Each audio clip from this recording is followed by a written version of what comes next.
Bonjour à tous et bienvenue dans cette nouvelle vidéo de notre série consacrée aux 10 étapes de la gestion de projet. Dans cette vidéo, nous allons examiner ensemble en détail la 9e étape qui se concentre sur le contrôle et l'ajustement du projet. Commençons par comprendre l'importance de cette étape. Elle consiste à surveiller toutes les composantes du projet en mettant particulièrement l'accent sur le périmètre, le coût, l'échéancier et les risques. Nous l'avons déjà vu dans notre précédente vidéo, cette étape explore les données de performance collectées lors de la phase de gérer le projet. Parmi ces données, on retrouve le travail accompli et restant, le coût réel, l'état des risques et des livrables, ainsi que le nombre de demandes de changement, pour n'en citer que quelques-unes. L'objectif est d'analyser ces données en les comparant aux valeurs planifiées ou aux références de base du projet. Nous allons maintenant passer en revue la manière de contrôler ces composants en commençant par le périmètre. Les triangles des contraintes périmètre, coût et échéancier sont étroitement interdépendants. Un changement dans le périmètre entraîne automatiquement des ajustements dans l'échéancier et ou le coût. Si un changement de périmètre n'est pas suivi des mises à jour des deux autres contraintes, cela conduit à un dépassement du périmètre, appelé également scope creep en anglais. Examinons les causes possibles de ce dépassement. Tout d'abord, une demande de changement non approuvée entraîne automatiquement un dépassement du périmètre, car les modifications ne sont pas reflétées dans les autres contraintes. Un périmètre mal défini aussi en début de projet constitue également une cause fréquente de dépassement. De même, un suivi insuffisant du projet peut conduire à ce dépassement, car l'équipe de projet peut ajouter des fonctionnalités supplémentaires qui ne font pas partie du périmètre initial pour satisfaire le client.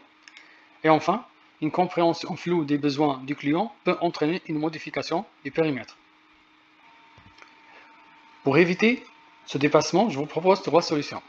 Tout d'abord, il est essentiel d'établir une définition claire du périmètre dès le début du projet, ce qui contribue à éviter tout dépassement ou au pire à limiter les changements mineurs. Deuxièmement, la mise en place d'un système de gestion des changements est cruciale. Cela permet non seulement de contrôler les modifications, mais aussi de mettre à jour le coût et l'échéancier du projet en accord avec le client. Et enfin, si la vision client est floue et n'est pas claire, vous pouvez envisager d'adopter une méthodologie agile qui permet de développer le produit du projet par incrément, offrant ainsi une flexibilité accrue pour répondre aux besoins changeants du client. Passons maintenant au contrôle du coût et de l'échéancier. Cette étape consiste à évaluer la progression par rapport à l'échéancier et les dépenses engagées jusqu'à une date d'état préalablement définie.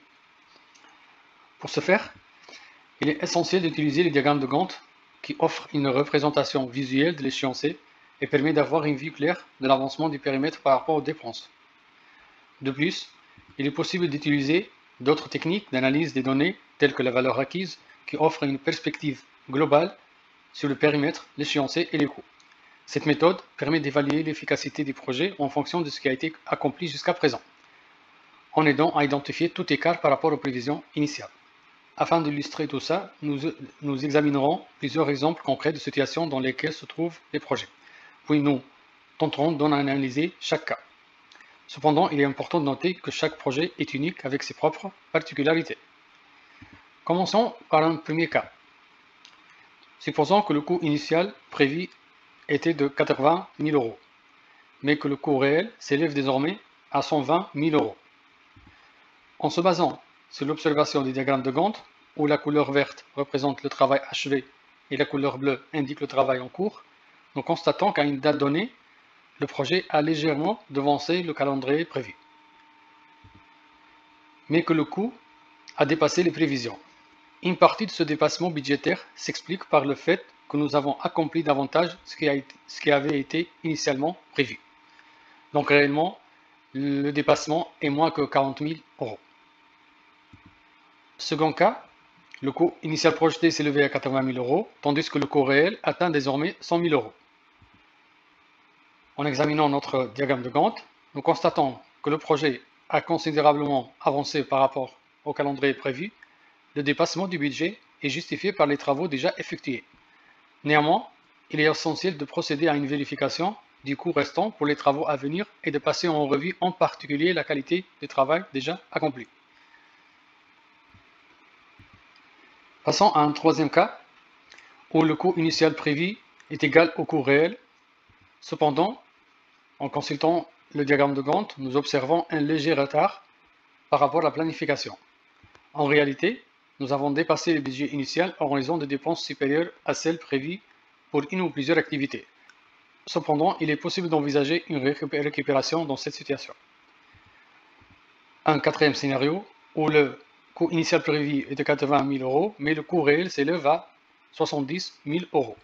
Cependant, le projet accuse un retard considérable, avec une seule tâche achevée jusqu'à présent.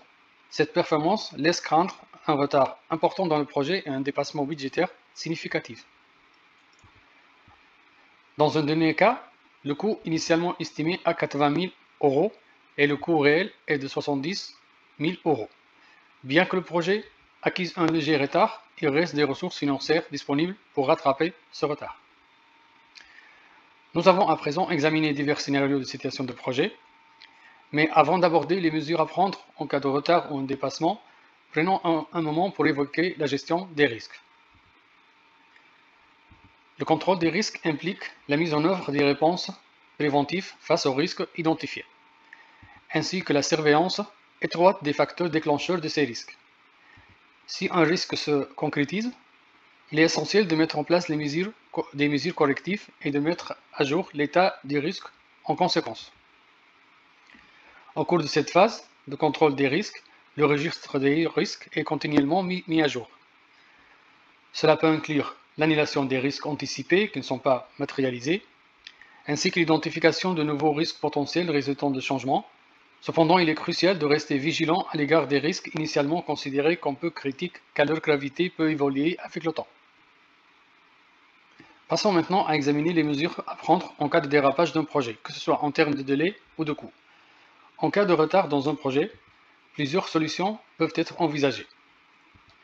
La première est d'affecter davantage de ressources aux tâches restantes, ce qui entraîne généralement une augmentation des coûts.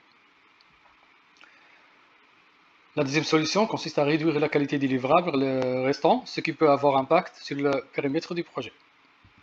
Le chevauchement des tâches aussi présente également une solution pour accélérer le calendrier, mais il comporte des risques potentiels.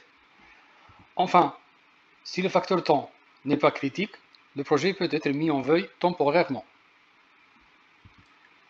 En cas de dépassement du budget, deux solutions principales s'offrent.